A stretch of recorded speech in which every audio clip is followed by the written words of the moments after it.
Zo'n 120 medewerkers van het Blikfabriek Aardach in Ljouwert staken voor een betere CAO. Juist om al voor begon de staking.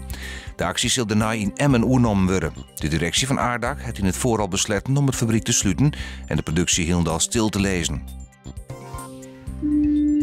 De misthoorn van Haas komt definitief net waarom. De gemeente heeft juist in het voorstel van het college gestemd om de misthoorn weer in ere te herstellen. Dat baarde maar een soort discussie, de westelijke partijen hinnen. Uiteindelijk stemden 10 leden in en 4 leden voor. De veiligers om het stadion van Cambuur in Ljouwert hinnen is de oude heren bod verbeteren. Dat is de belangrijkste conclusie van het auditteam Voetbal en Veiligheid. De situatie is benamelijk bod verbeteren door de verbouwing van het uitvak in het stadion en de onlist van een nieuwe parkeerplek voor supporters van de beziekers.